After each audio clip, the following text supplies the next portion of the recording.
Hello everyone and welcome back to a new video of the LEGO Studios, and today at Dark Hunter Reviews we have the Piraka. Oh. And before the video starts, as I always say, no, this time you haven't. And this time you haven't got the instructions in the description because, you know, it's so easy to get them, and you know, it's our real set, so you don't need the instructions. Okay, so but you have my Facebook, my Instagram account, and my other social media. No, I just only have Facebook and Instagram, so follow me on Instagram. I also post a lot there. So let's go on with the video. I'm gonna tell the backstory of these guys, but just the backstory when they were in the Dark Hunters, because you know this series is called Dark Hunter Reviews, so why I'm gonna talk like more of them. I mean, I could, but it will be too long. Like the background story in their Dark Hunter, when they were members of Dark Hunters Reviews, are like really enough from just one video. And if I were going to tell the whole backstory, it will be like too long. It's really long, the backstory, if you tell the backstory of all the guys together. If I were going to tell all the backstory, I would surely make a video just for one each, because the backstory of every one of them are so long. But I mean, it wouldn't make maybe very much sense, because you know, it's a little bit hard to tell their story like without connecting it with, you know, the whole gang. So I'm just gonna tell the backstory when they were Dark Hunters member this time, and because it's like medium large, like because it gets longer because you gotta tell the 6 of them. We actually don't have that much information about their Dark Hunter member period, but we have some, so I gotta tell it right now. Well, okay, so after searching for information at internet, this is what I found. I gotta make a kind of introduction. I'm gonna try to make it. Okay, so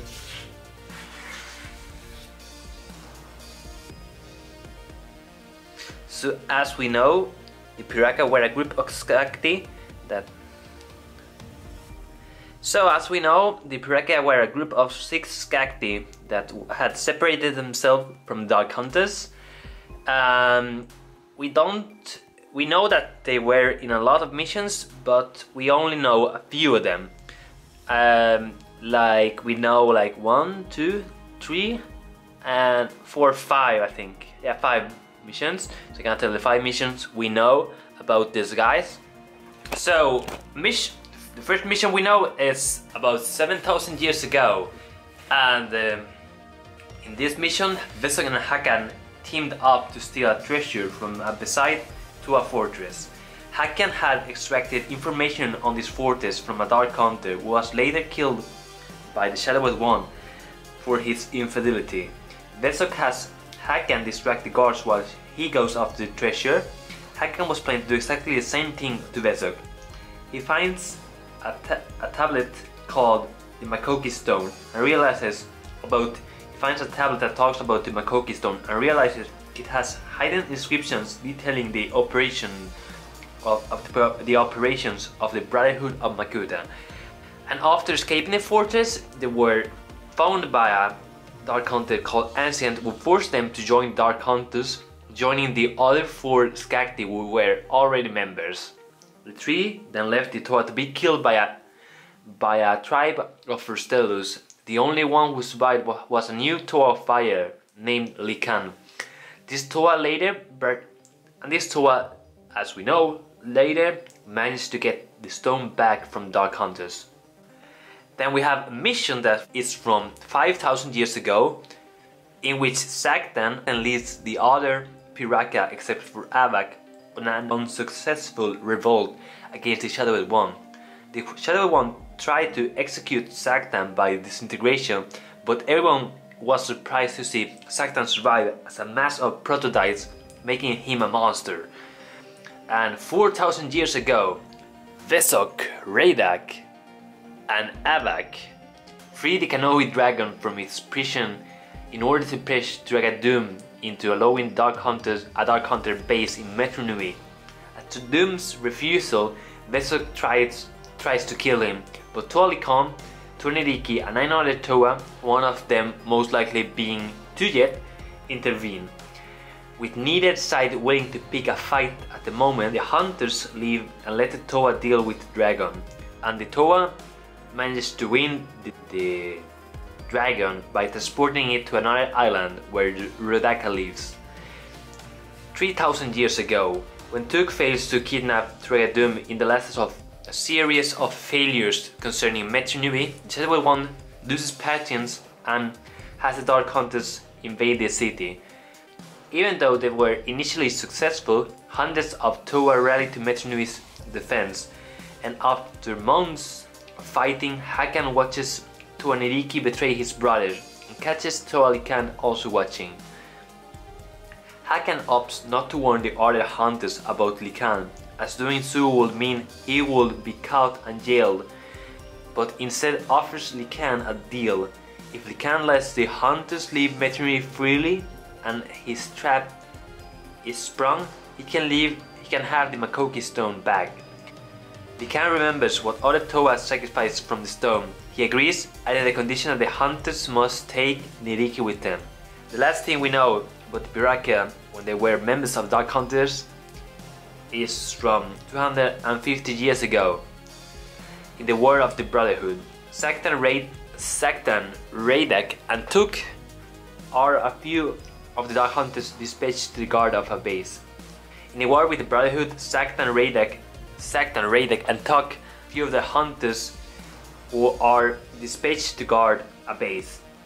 Tuk lots the base and Saktan explored it as well, but a tip-off from Rodaka that the base was once the Brotherhood's encouraged Saktan to take a closer look. What he finds is the Brotherhood's master plan. Schemes, calculation, backup plans, prophecies. Starting at first, Saktan vows to use this knowledge to his advantage and destroys the quartz before he leaves. And that's what we know about the Piraka when they were members of the Dark Hunters. Some other interesting facts about them could be, I don't think it's necessary to tell the story when they got to... I'm not gonna tell the story when they, they go for the Kanoki Agnaika, because I don't think it's that necessary, or neither when they are in Makuta's lair and they have the spear of fusion, and they, Vesok and Veson appears. But what could be interesting to know maybe could be that,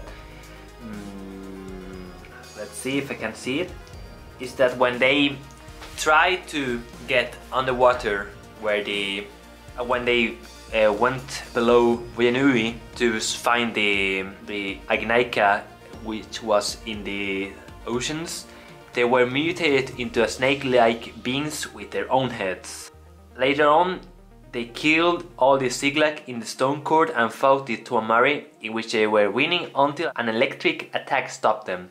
When the Tuamari asked where they were, Axon simply stated that they had been taken care of. In fact, they had actually been taken for interrogation by the Order Matanui. Though Saktan was not likely to give up information he held, the Order interrogated and would pry it from his mind if they had to. Later on, Piraka were imprisoned in Daxia. When Daxia was destroyed, they survived and were fused with each other and other species when they were thrown in energized protodermis. So that's how they ended, how they began and how they ended. I just felt to tell these parts that maybe not many people know. And according to the powers and tools, each of the 6 Piraka was equipped with a dual-use weapon, as we see here, and a Seymour launcher. The launchers were loaded with spears full of antidermis virus that could enslave Maturan and make them mindless drone. Each Piraka also had a vision power, a unique personal power, and an elemental power, but they could not activate their elemental powers on their own. with the exception that Hakan and Vesuk and Tok used these powers as ammo for their weapons. Two Piraka must combine their elemental powers in order to use them. All of the Piraka came from the Skekti species. The Skekti had been given their vision and elemental powers through species-wide tampering by the Brotherhood Makuta. It's unknown which of the Piraka's other powers are also due to this tampering, though we know that Saxon's prototypes were not. So yeah, that's basically what we know. I'm not gonna tell in which series or books they appear on, because they appear on that many ones, so that will be a ridiculous long list. So yeah, so that's the backstory. And now let's go on with the review of the set itself. I'm not gonna make it too long. I'm gonna try to make it short and just some comments. So let's go. If you wanna have a more detailed one, you can go to the TTV channel and search for LJ Johnson's the recap reviews, and you search for the recap reviews and you put Piraka, and that's gonna be one of the most complete reviews you're gonna have of the set itself, better than I will do, because he talks about the color scheme and yeah, basically what the Bionicle community thinks about these sets. When I review these sets on the Dark Hunters, I usually tell my own opinion, so it's not gonna be so objective. I'm sorry if you guys don't like that, but I'm just gonna tell my opinion. So I'm not gonna make a size comparison this time neither, even though maybe it will be more interesting to compare the size between the Piraka. So we actually have two different sizes for the Piraka, and it's always depending on the foot piece, because the ones who have the claws are actually the claw-like foot are actually a little bit smaller. It's not really so much noticeable, but it's because of the foot build. So you see, it's one stud higher than this one. So actually, Avak is taller than Hakan. But I mean, it really depends on how you put the pieces together, because I put it like this, so on Saxon's one, because it was going to break, so it will give it, so it's not gonna break so easily with this when you put the piece like this. And what do I think about the sets? So what I do like about the sets is that they are really, maybe, I don't know, maybe the Toa or Dika were the first fully articulated Bionicles. I mean, I don't know if it's called fully articulated, but I mean, really the Piraka, I think it was an improve of the posability, because even though the Toa or Dika had really good posability because they had the arms really free, this sets, you know, legs are pretty much the same design, but I mean the hands are much better to pose them, like if you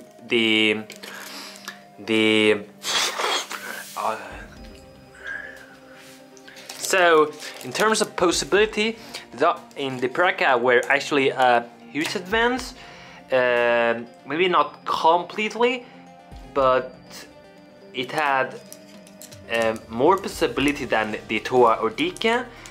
When you compare to, for example, the shoulders, they're much better than the Toa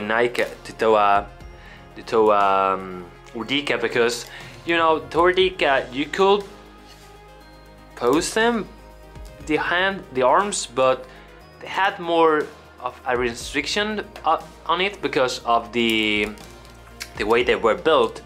With these ones, it's easier to have more non-restrictive movement. It has some restrictions, of course. Maybe it could be a little bit better if this hand weren't, I mean, you can pose it, but it's not such good at this as this one. I mean, the good thing about this is I can pose it more like, you can put it more inside the body, but it's not completely. I mean, I think the really good one came with the really good articulation came with the toy Nika, because of this arm here.